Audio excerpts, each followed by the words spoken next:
And అలాగే ఏంటంటే big boss లో జరిగే గొడవలన్నీ కూడా మీరు సీరియస్ గా తీసుకుని బయట మీరు వేరేలా కొట్టుకోకండి.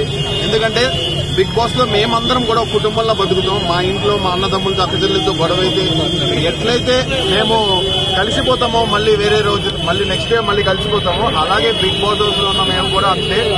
సో ఒకటే చెప్తున్నానండి, పల్లవి ప్రశాంత్ కి మంచి ఫ్యాన్ ఫాలోయింగ్ ఉంది. కష్టపడి బయటకు వచ్చాడు. ప్రతి ఒక్క కామన్ మ్యాన్ తనని ఒక ఐకాన్ గా తీసుకుంటున్నాడు. సో ప్లీజ్ మీరు కూడా తనని సపోర్ట్ చేస్తూ ఏదైనా ఆర్టికల్స్ ఉన్నా కూడా పాజిటివ్ గా రాయండి. నెగిటివ్ అనేది తీసేసేయండి. తనకి ఒక కామన్ మ్యాన్ గెలవడంతో నాకు తెలిసైతే నేను ఒక దిష్టి తగిలింది అనుకున్నా. దిష్టి ఈ రోజుతో పోయింది పల్లవి ప్రశాంత్ కి. సో తమ్ముడు లవ్ యూ రా. సో హ్యాపీ నువ్వు బయటకు వచ్చేసావు. రేపు వచ్చి కలుస్తా. Thank you so much. Conditions పెట్టారంట. సో కొన్ని మీడియాలోనే ఎక్కువ మాట్లాడకూడదు. సో కొంచెం దూరంగా ఉండాలి కొద్ది రోజులు.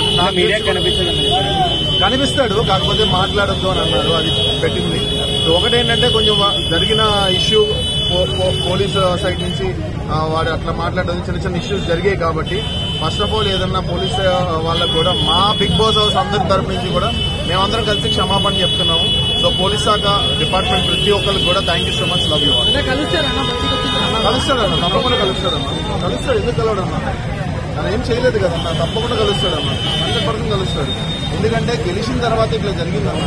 ఏం తప్పు చేసిందన్నా? ఏం తప్పు చేయలేదు. మనం ఒకటన్నా, మన పోలీసు వాళ్ళు మనకు సెక్యూరిటీ ఇవ్వడానికి వస్తారన్నా. మన జాగ్రత్తకే వాళ్ళు వస్తారన్నా. సో మనం కొంచెం వాళ్ళు చెప్పిన రూల్స్ అండ్ రెగ్యులేషన్ కొంచెం ఫాలో అవ్వాలి. ఎందుకంటే మన గవర్నమెంట్ రూల్ పెట్టినప్పుడు ఆ రూల్ మనం ఫాలో అవ్వాలి. అది చాలా ఇంపార్టెంట్ అని నా ఉద్దేశం. కంటెస్టెంట్స్ అంటే ఇప్పుడు యావర్ వచ్చిందన్న, నేను వచ్చిన బోలియాన్ వచ్చిండు. బోలియాన్ స్టాండ్ తీసుకున్న టేస్ట్ స్టేజ్ వచ్చిందన్న. శివాజీ అన్న వీడియో చేసిందన్న. కాల్స్ అయితే ఇప్పటివరకైతే ఎవరు చేయలే అన్న. మేమైతే వచ్చినాం.